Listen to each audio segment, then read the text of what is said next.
get fully started with Farbod, I'm going to pass it to Akash to tell us a little bit about Vellum. Yeah, thank you guys for coming. This is so AI After 5 is what's this for? It's guess two mics. All right, mic for the live stream. All right. Thank you everyone for coming to AI After 5. This topic is very timely and very relevant, and it's something that all these three experts have helped us with. Historically, we've all tried ranking on Google search, but now the game is changing. We need to rank on Claude, on Gemini, on ChatGPT, and that's what this is all about. All these experts, they're here. Raise your hands, Nick, Farbod, and Will. They're right there. They're going to be coming soon. They approach the GEO or search engine optimization challenge with different perspectives. One of them is from a platform that's building it. One of them is from a content agency. And Nick, who works with us, is doing this through his own personal assistant. Quick, and just as an intro, I'm founder and CEO of Vellum. What we do is help you build your own personal assistant. This is an AI assistant that knows everything about you and can take actions on your behalf. The people who are most successful with our product just want this AI second brain of sorts, something that just does things for them and that they can trust for both work and personal stuff.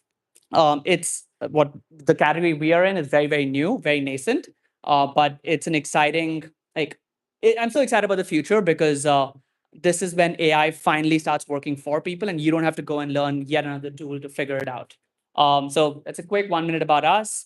The evening today is about AI search engine optimization. I apologize once again that it's super hot here. There's water and beer there. Please have it. And I'm excited for these talks. Who wants to go first?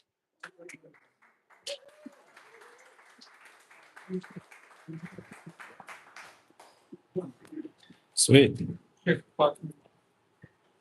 Possible. Some magnet. There we go. Cool. All right. Yeah, you want to slide the laptop so I can... Cool. Awesome, guys. Well, thank you for coming out. Appreciate it. It's a good turnout.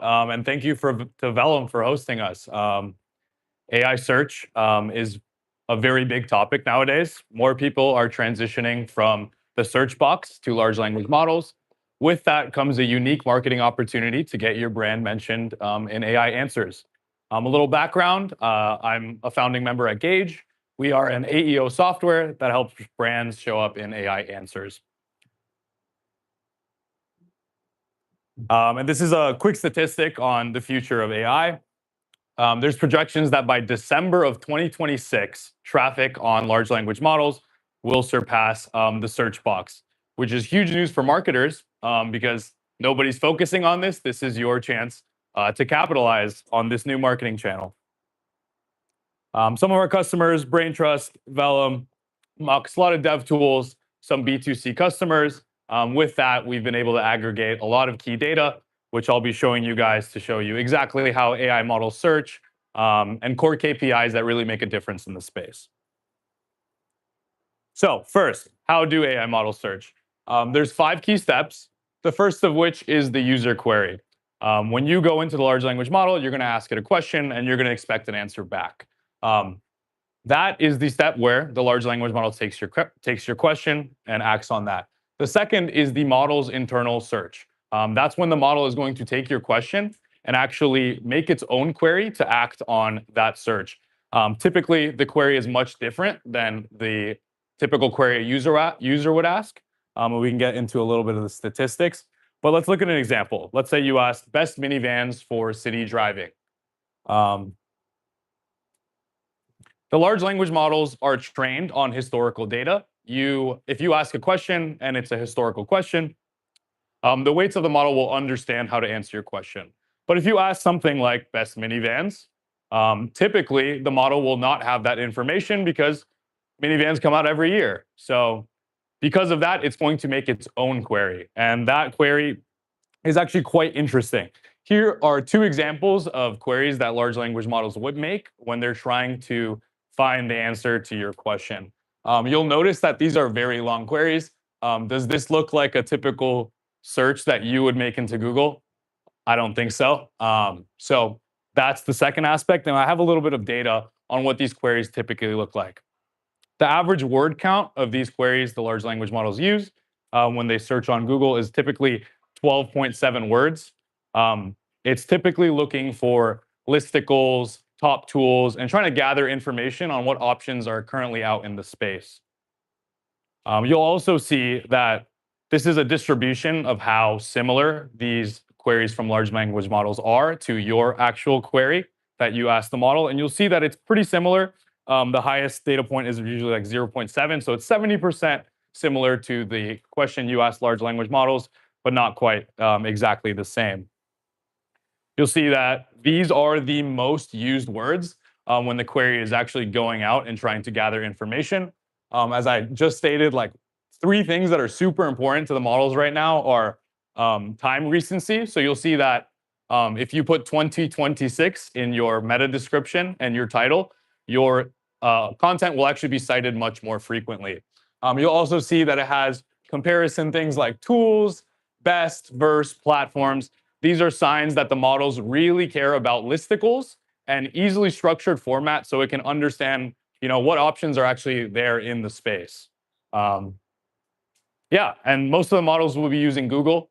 Unfortunately, Microsoft Copilot uses Bing. Boo. Yeah, typically, once you index your articles, that's when the models will be able to find them. The 4th step is actually extraction. So this is actually the prompt that I showed you guys earlier. Best minivans for city driving, review minivans good for urban driving 2026. Absolute slop. You would never actually type that into a search box. But that's how the models operate. And this is an example of the options you get. It's usually a distribution between UGC content like Reddit. You'll also see first-party content as well as third-party content like places like Forbes and such. So it's going to go through these options. It's not going to read the entire article. It's usually going to parse the relevant bits and pieces so it can actually come up with the answer for your query. And the last step are citations. These are actually the sources that the model gives back to you to tell you, hey, these are the sources I use to answer your question. Now, let's talk a little bit about the key metrics. What are the metrics? What are the North Star metrics to understand to see whether you are making impact in your AI visibility pursuits? The most important ones are things like brand mention rate as well as citation rate. If you think about this deeply, this is simply who does the model mention and what sources did it use to actually come up with that answer. We also have website side metrics. These are like direct referral through UTM parameters to your site. So you can see if people actually clicked on the link to get to your website. AI search is actually quite interesting in the sense that most people that actually find your content won't actually be going to your site directly through ChatGPT. Most of the times they'll see your brand and they'll go on a separate Google search and actually look for your brand separately. That leaves an interesting problem in the sense that it's hard to actually attribute what your actual traffic is to these models because you're not actually going there directly from ChatGPT. So the best solution that currently exists is self-side attribution. So when they sign up for your software or hop on your website, one thing you can do is say, hey, how did you find us? And unfortunately, that is the most accurate way to do it as of now, until the models find a way to give us more accurate data. There's also things like web crawls. With this stuff, you can see, are the crawlers actually finding your content? If you're getting 0 web crawl traffic from ChatGPT, it's often a great sign that ChatGPT can't actually find your content. So a little bit into brand visibility. It's a pretty simple statistic. If you track the 100 prompts and you showed up for 30, that's your visibility rate, right? But the key is to track ample amounts of data. The models have like a great degree of randomness. If you ask a question and then you ask the same question tomorrow, odds are it won't give you the same answer, right? So it's super important to be tracking these prompts at really high volumes. This is an example of one of our customers, LedgerUp. They're also a YC company. But you can see brand visibility is usually the North Star metric. As you can see, as they started to publish content, you can see that they kind of broke out in the chart. And that's usually the best indicator to see whether your articles are performing in AI search. Citation rate, super simple. How often is this article or any of these articles cited across the prompts that you're tracking? You can also gather domain citation rates. With prompt tracking softwares like Gauge, you can actually analyze what are the best sources in my space. In this example for LedgerUp, you'll see that they actually took the #1 spot. That means large language models are actively looking at their domain as the source of truth. If I had to summarize AEO very quickly, the goal is to create articles that are well cited in the space, because if the models are citing your sources very frequently, the odds are they'll probably mention you in the answer, right? Let's talk about relevant industries. Who is to gain from AI search? AI search is essentially the new Google search, so virtually any company will benefit. But here are 3 examples of customers that we've had a lot of success with. The first is B2B software. Typically, you'll find that customers and revenue, or revenue from individual customers for B2B companies, are actually much higher than consumer brands. So with that is a very unique opportunity, because if your LTV is much higher than your cost of customer acquisition, it's actually a very good sign, and it really gives these B2B softwares like more of a reason to start to pursue AI search. Another thing to consider is there's not a lot of B2B software out there.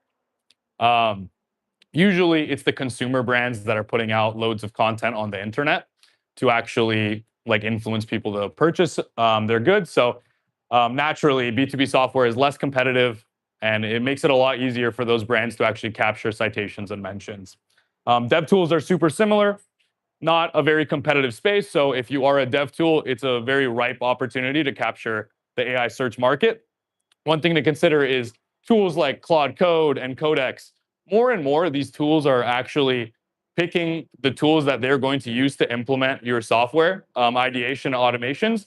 So they're probably going to be picking the software they use in that whole workflow.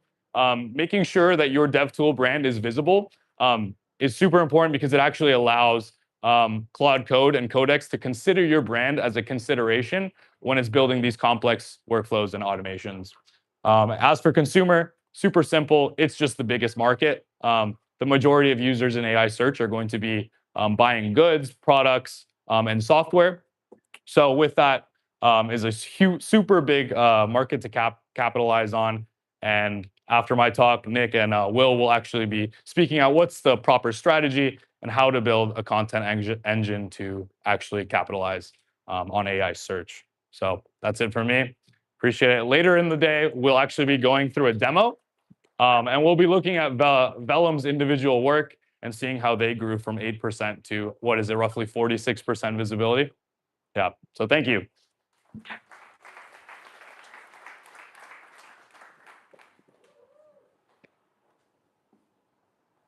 Thank you, Farbod. We have another round of applause for him. Please.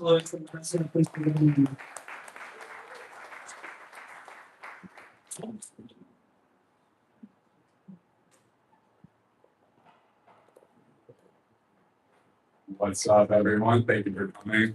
I'm going to be talking about how to get started on AI search. So if you haven't had an opportunity to start, you're just hearing about it, this should take 0 to 1. So a little bit about me. I'm the technical content lead here at Vellum. I lead mostly organic growth. I have a background in copywriting and SEO. So I've been in search engines for most of my career, and I started working on AI search roughly around 2 years ago. It was super novel, super new at the time, and these are all of my learnings I've compounded over those 2 years.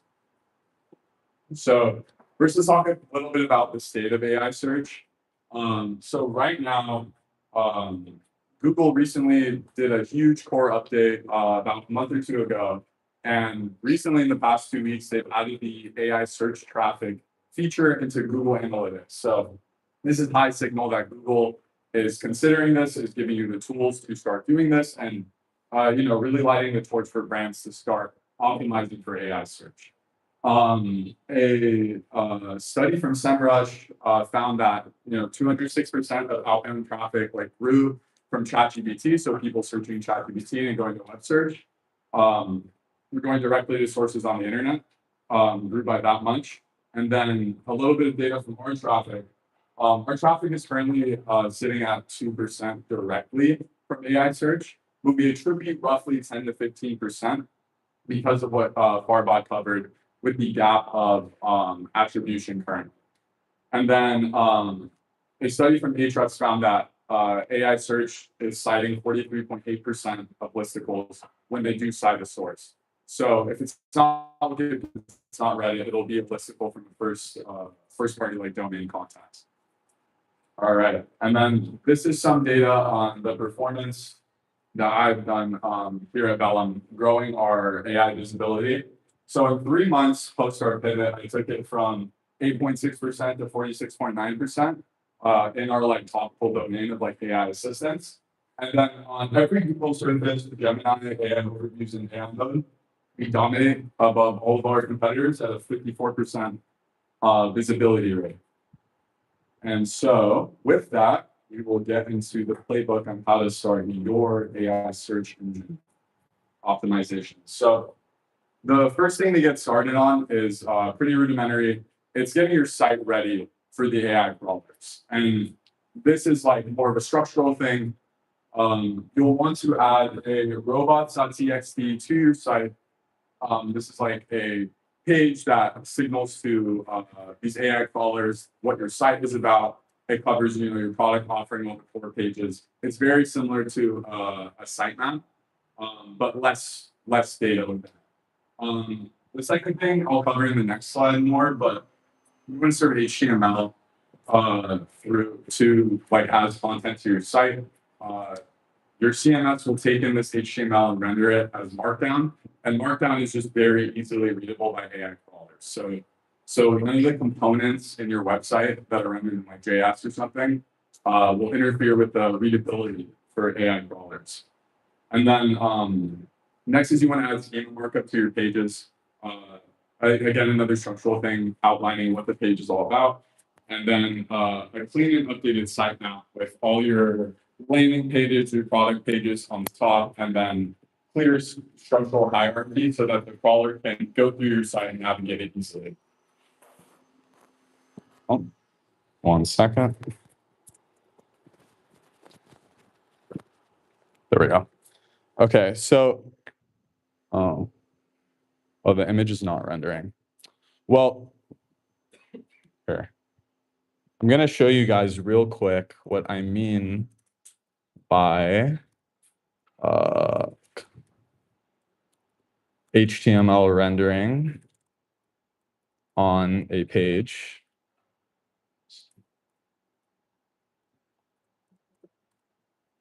So here we have some comparison pages. So this is the human readable content. So this is what you want your human viewers to see, right? And then the top right, we have an agent selection. And this is where the HTML gets passed in, the CMS gets passes the HTML into Markdown for AI crawlers to read more easily. And then, Gary, where's the? You want to go back to the slide? Yeah. Sorry, guys. So sorry. No, wait, which one? Did you exit out? No, I added a tab. You- Oh, there we go. Oh, there we go. It's in there. Okay. That one. Sorry, guys. Okay, cool. Sorry about that.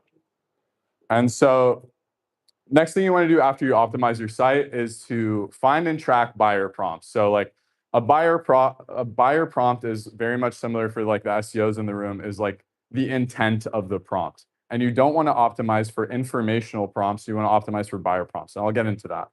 So first, you want to start off with your typical keyword research. You want to root all of your prompts in the keywords that are already ranking within your space. And then second, you want to test these prompts in AI search. So you'll go into ChatGPT, you'll put the prompt in, and you'll see what it cites. If it's citing tools, if it's citing products, then that's a buyer prompt. If it's citing information from Wikipedia and Reddit and YouTube, then that's something you don't necessarily want to track and want to optimize for. Next is you want to have a balance between long tail keywords and short tail keywords, as Farbod was covering. People are searching average of like 12 words within AI search. So you want to hit these long tail keywords at the same time. Some people search very short things, and having those short tail keywords covered will go a long way. So that's essentially optimizing for the buyer queries. What are your buyers asking? What do they want to know about your brand? How do they find your brand and products like your brand? And that's where all of these kind of compound together. And so these are some examples of the prompts that we track. These will cite, these are direct like competitor comparisons, which a lot of buyers do when they do research on finding a product like yours.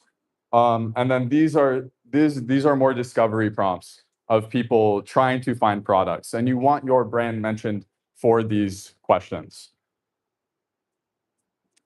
And so the next step, when now you're getting into making content, it's rough to know where to start. Especially those of us with like SEO experience, we're taught so much about like topical authority and human readability and stuff, but you're optimizing for AI crawlers, so the content's going to take a different shape. So I recommend starting off with when you do the searches when you're discovering the prompts that work for you and the prompts that you want to cite for, exploring those sources and copying the structure as a step one is a great way to start to understand what content's actually working for the prompts that you want to rank for.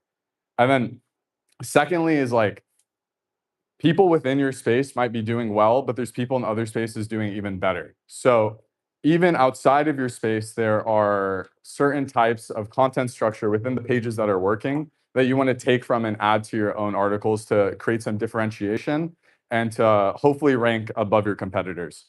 And then you really want to give the model a reason to pick you, meaning that you want to add informative value-adding content that you can't find on other content. So that means like proprietary research or proper structure to the content so that crawlers can actually read it and cite you.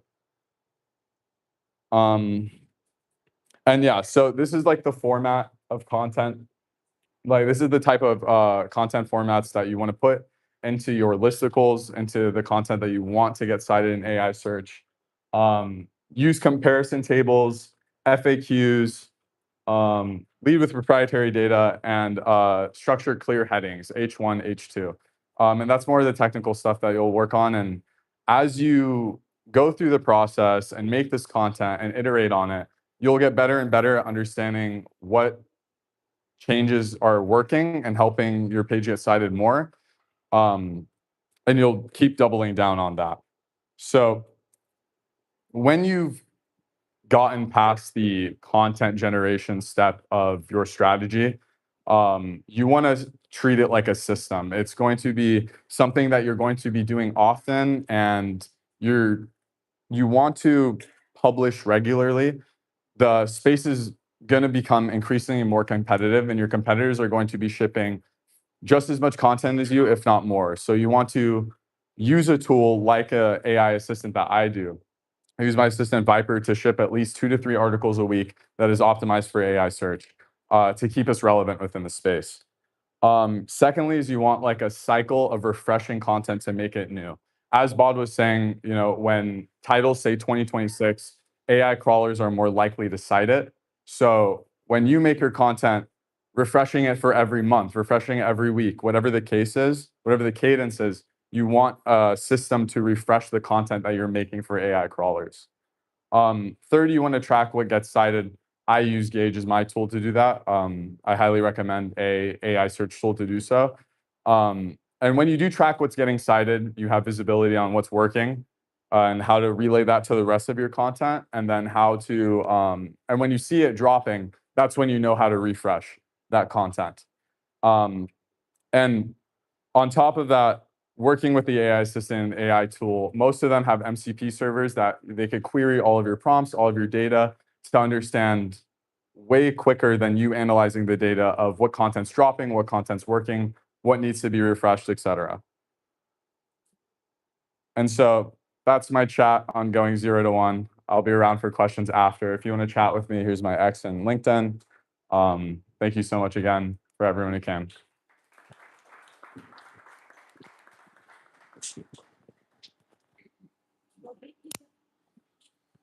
Thank you, Nick. Next up, we have Will, founder of Catalyst Content. Super stoked to have you.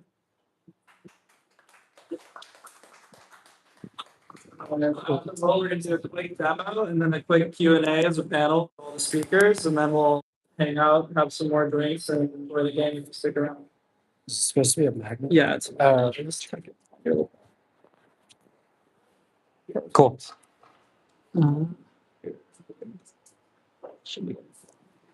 Hi, everyone. Thank you guys for having me.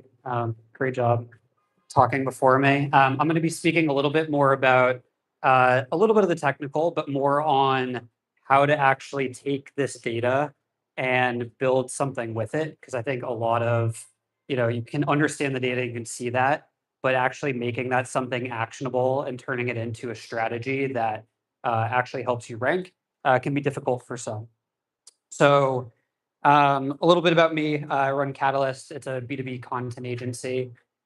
We have been able to work with over 150 different B2B brands from seed to pre-IPO. Our biggest challenge was helping Framer set up their kind of AI search content system as well. But we've seen a lot, and what I try to do is distill a lot of the learnings from whether you're a seed or a Series A stage company, or you're much larger with much more volume and scale. What are the principles that stay true across the board? So I'm going to walk through 3 things today. The shift, which we've heard a lot about in the data, so I'll probably breeze through that section. But understanding where you stand, actually getting that data back, and then what to do about it. How do you build a system that actually compounds over time and you can use to actually inform your strategy as you're producing this content? We can talk about quality versus quantity and all those great things. But as we've kind of highlighted already, there's definitely been a shift between SEO best practices and AEO best practices. What we've seen on our end is actually the first big difference, and it's been interesting to hear you guys see a little bit of a difference, is it went from getting cited your own website to actually third-party sources citing you. That actually is providing a significant amount of more credibility. And instead of looking at just domain rating or domain authority, we're looking at entire entity authority. So how other people are talking about your brand.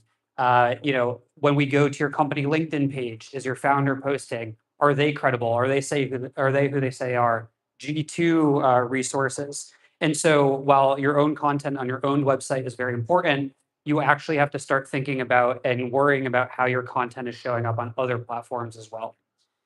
The other thing is where before we were chasing keywords and backlinks, we're now more focused on being, the specific claim that these websites are making. So the best of articles that we've been talking about, which rank significantly higher on AI search.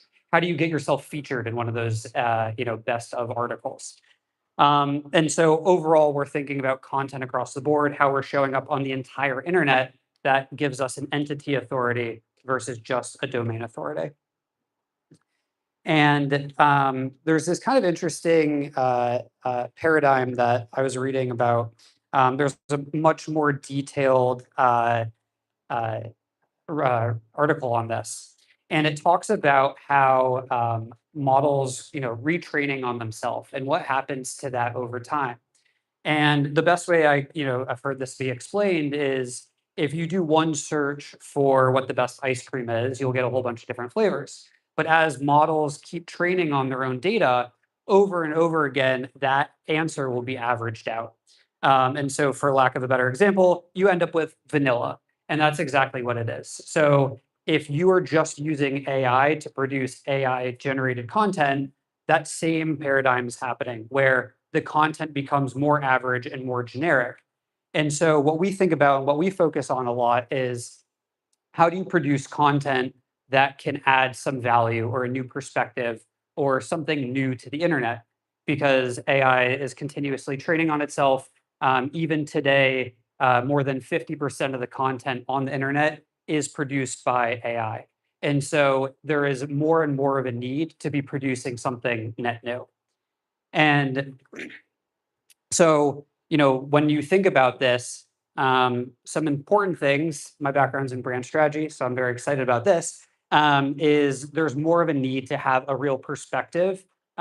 Brand is becoming more and more important, and actually presenting something new to the world. My favorite example is water. We have some Poland Springs people in the room. We have some Essentia people in the room, and maybe we have some Liquid Death people in the room. All of it is water, and we're going to see software continue to be more commoditized over time. And so actually understanding what you stand for, what your beliefs are, and how that shows up in your content is going to be way more important than ever has been before. So like we were demonstrated before, you can't really do much if you don't know where you stand. So use a AI citation tool to help you see where you're ranking. There are a ton out there. Gauge is incredible. We have a free one on our website as well. But the idea is to really understand all the things that we talked about before, right? What are people searching? How are you showing up? How can you improve? What are those long tail keywords that people are searching? To figure out how we can then produce net new content with a new perspective, with new original insights that helps us outrank. And so that is definitely step one. We had this stat covered before. Ahrefs just put out this. And we know that the best of list is like way dominating everything. So the key is have your own best of lists, but then get your company showing up on those best lists as well. And so the three things that we think about when we're putting together our content strategy is how do we keep the feedback loop as short as possible? This is something that is new in this world. SEO before would take so long to get learnings back on the changes you're making. So how do we keep a feedback loop shorter? How do you own a perspective? How do you have a personality? How do you stand for something that helps you differentiate from other people just producing, average vanilla content? And then how do you prove your authority? How do you rank higher on entity authority? And so the content strategy, I don't know if we have any content specific people in the room, but the content strategy before was a very slow process and something you had to plan very far in advance. We would usually do like quarterly content roadmaps. And the reason this is because everyone had to write something or you had to produce the content. And so you needed to allow a lot of time for actual production.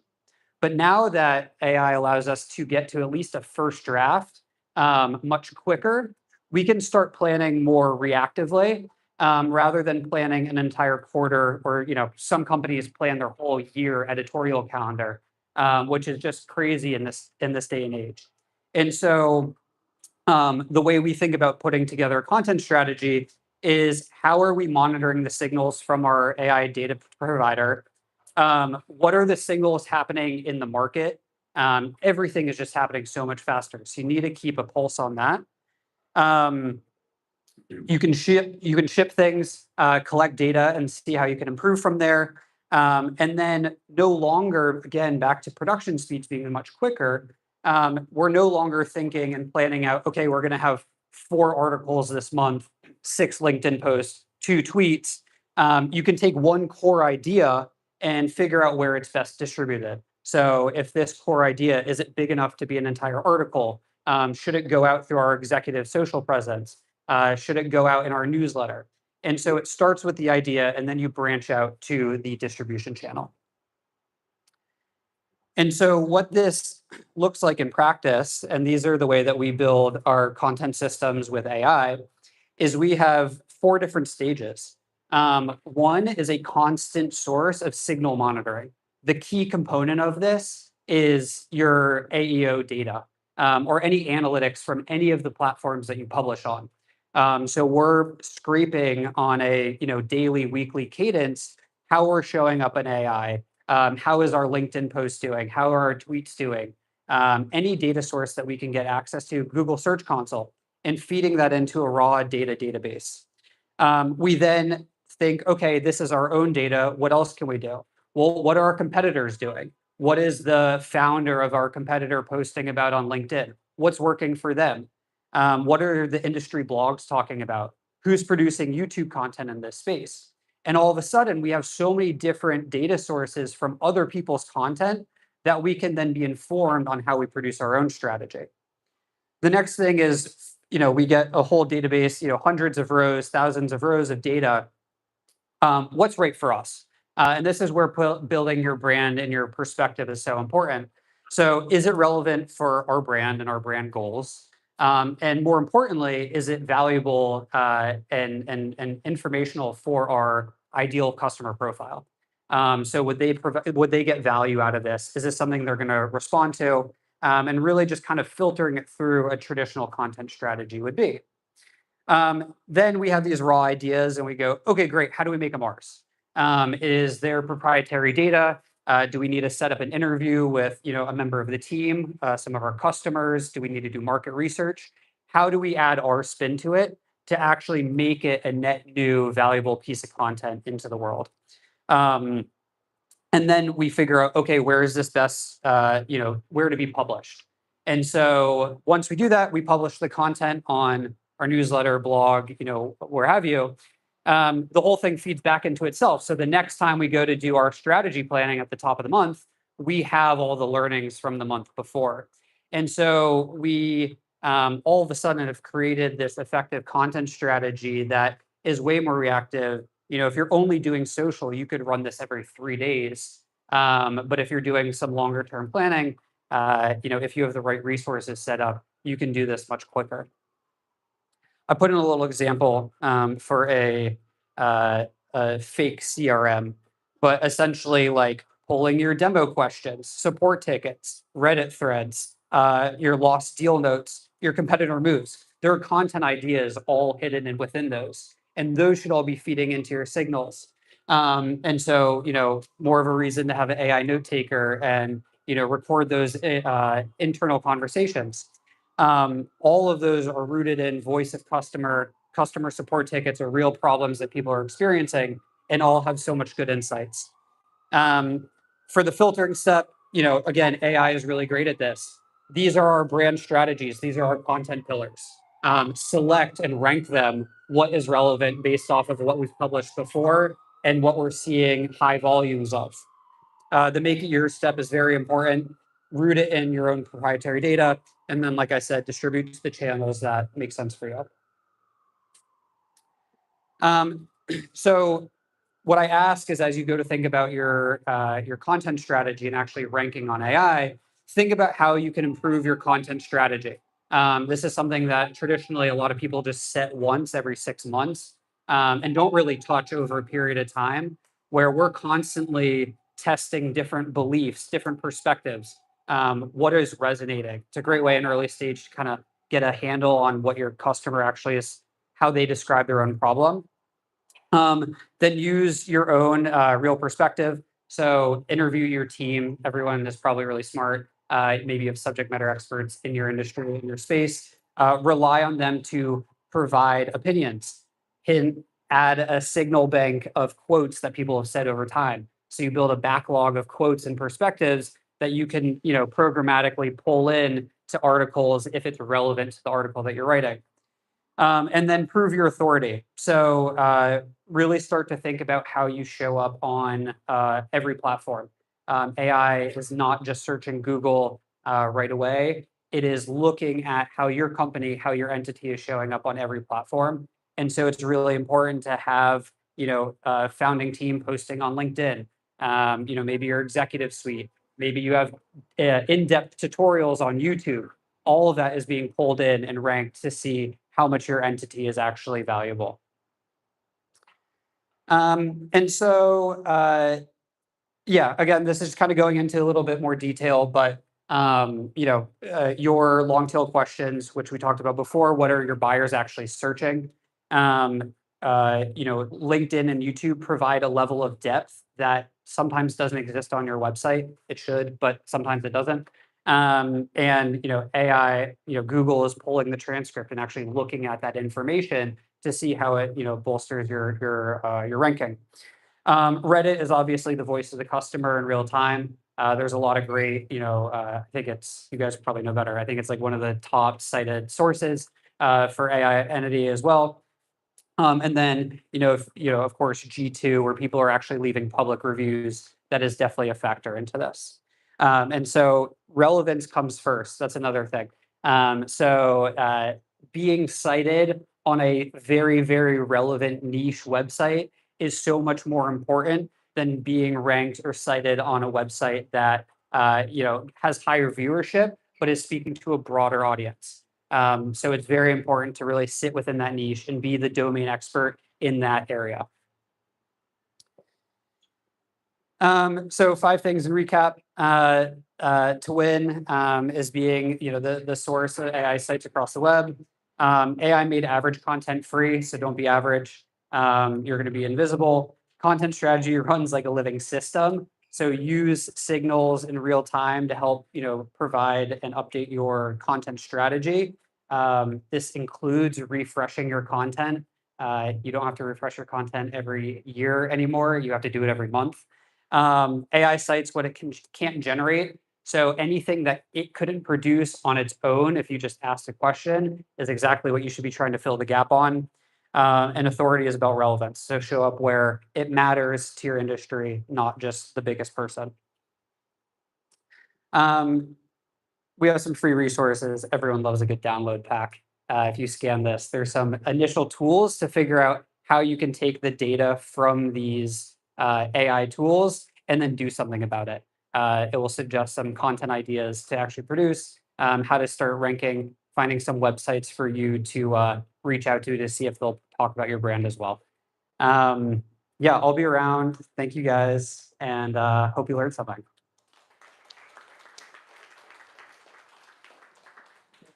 Yeah. Thank you, Will. Give it up for Will one more time. All right, Bob's going to come up and do a quick live demo on visibility for Vellum. And then after, we'll do some quick Q&A. And then Nixon 5.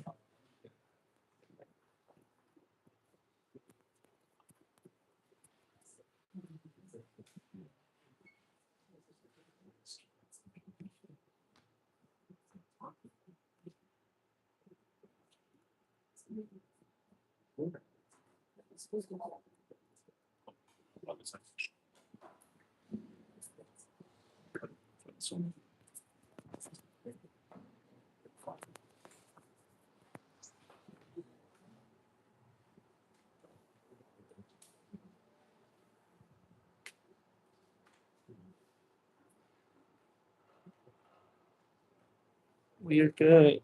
Awesome. Well, thank you, Nick and Will. That was super insightful information.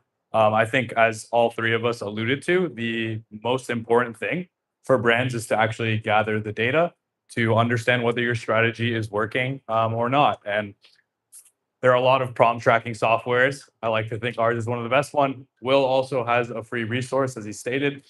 This is probably the most important part of AEO, understanding your success. So in this example, we'll be looking at Vellum. Nick shared his results for you. It's honestly, it's one of the greater success stories I've seen. They're competing with very large names, Claude Code, Hermes, awesome software, and with the right AEO strategy, the success kind of spoke for themselves. So I'll kind of get into the data. So as you can see here, during the last 90 days, Vellum was actually at 0%. But with Nick's masterful strategy, they were actually able to capture almost the majority of the market, and now they're trending towards 33.9%. You can see they're up there with Anthropic, OpenClaw, and a big part of that was Nick using the data to fuel his content engine to actually fill those gaps with things like listicles, but also other forms of media as well, like LinkedIn, YouTube, etc. So one thing that's super important is to understand your domains and citations, right?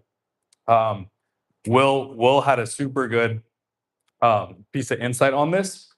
It's a wide array of sources. Not only is it your website, but it will also be Reddit, LinkedIn, and basically your repository of content over the internet. Being a B2C brand, Reddit is actually a very important domain citation for Vellum. So with our prompt tracking software, you can kind of see what sources are actually making a difference. And this is like my favorite thing to see. If you see top citations, Vellum was actually able to capture the 5 most cited sources in the entire space. And a part of that was using the MCP, taking the data, and then actually acting on these initiatives by writing listicles and supporting content to fill those gaps. And as soon as those articles are indexed, the models are actually able to use those as sources, which in turn get your brand mentioned. We can actually kind of look more in depth into the top domains and URLs here. Reddit, super big source. One thing you can do on Gauge is you can actually look at the top cited Reddit threads. So there's going to be thousands of Reddit threads, right? If you want to go compete for all 1,000 Reddit threads, like go for it, but not all of them are going to be cited, right? So this is kind of a visibility tool to actually tell you which threads are actually impactful and worth fighting for. We also have that for YouTube. And here's another thing that like I don't think we've talked about yet. It's not only how visible are you, but how does AI actually speak about your brand? Do they speak about your brand positively? Are they framing your pricing wrong? Are they framing you as the cheap alternative? That's also super important information. So with that, with branded prompts, specifically prompts where we're asking the models, what do you think about Vellum? You can get a bunch of crucial data and actually figure out what sources on the internet are actually skewing negative things about your brand. So that's like the general gist. An important thing is continuously tracking. Like one thing you can tell is that AEO is much easier to influence than SEO. If you have worked with SEO in the past, like it's painful. You're trying to get backlinks, you're trying to increase your domain authority.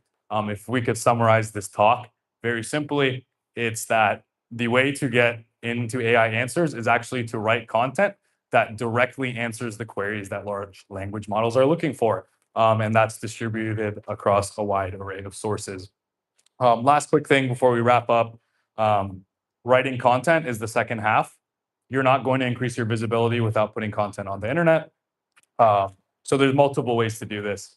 Nick's strategy was to actually take the data and use an MCP, feed that into an agent where the agent was actually trained in writing AEO optimized content, and it succeeded phenomenally. Another great option are agencies. There's agencies that specialize in writing content. Will's is obviously an amazing option, but if you don't have the resources to actually execute on content, Gauge actually has a solution to that. We have a dedicated action center. So this basically pulls all of your gaps. So it's saying, where are you not cited? Where are you not mentioned? And how can you act on those things? And if we press accept, it'll actually go ahead and spark a contact engine to actually write that data. With that, we also have an agent that sits on all our proprietary data, as well as your SEO data to actually help you act on not just AEO, SEO, Google Ads, ChatGPT, etc. But yeah, I won't dive too much deeper. Thank you all for coming. I hope this was educational, and thank you to Vellum for hosting such an awesome event.